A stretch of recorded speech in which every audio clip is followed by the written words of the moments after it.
Magandang buhay mga kaibon. May nagtatanong pala sa isang nating kaibon na newbie na kung paano mag-breed ng parakeets. Pag-uusapan natin ngayon ay ang pag-breed ng parakeets at kung anong mga kailangan na gagamitin. Okay, panoorin nito ang video na to para malaman nyo. Magbibigay ako ng 5 tips sa inyo.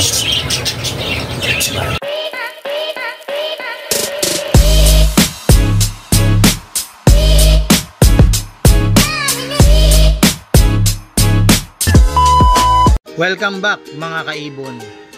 Pag-usapan natin ngayon ang 5 paraan kung paano mag-breed ng parakeets. 1. Breeder cage.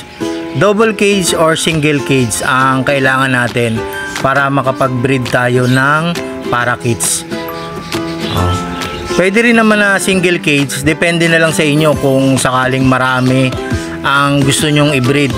Ang double cage ay pwede nyong mag-breed ng 2 pares.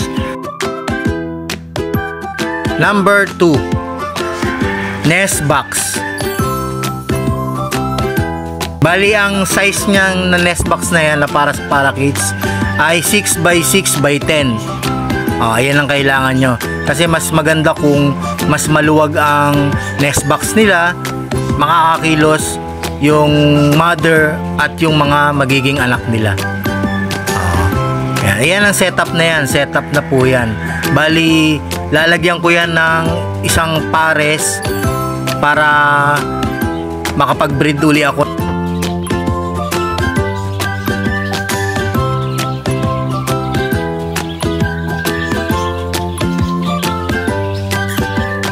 Ay ano pala tayo, yung nesting material nila ay yung poops lang nila.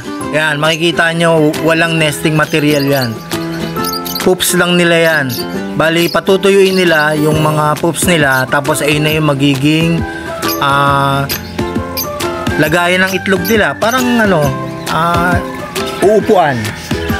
Yan, number 3 naman tayo. Kailangan natin ng hen at cock. Yan. Siyempre hindi tayo pwede mag-breed ng parehong hen, parehong cock. Kailangan hen at cock. Tapos nasa 7 months pataas ang pwede nating i-breed na parakeets. Kasi kung medyo mas bata, medyo matagal yan. Matagal nyo pang aantay na pag-breed nyan.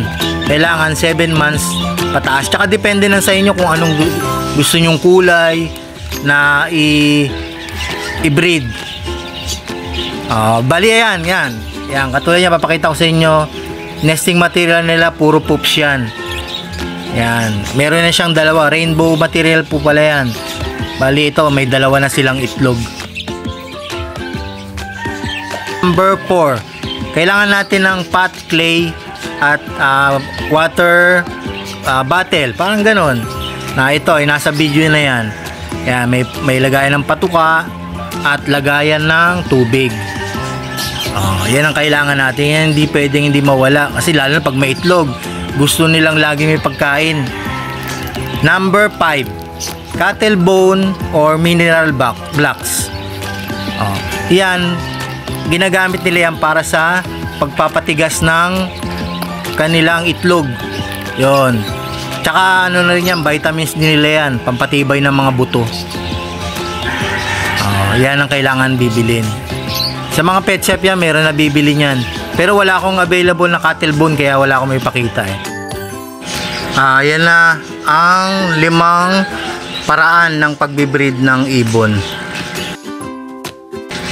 Madali lang naman mag-breed ng mga parakeets. Ayan, mga mabibilis magparami yan.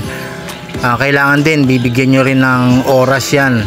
Kailangan laging busog, tsaka laging yung papalitan yung tubigan nila.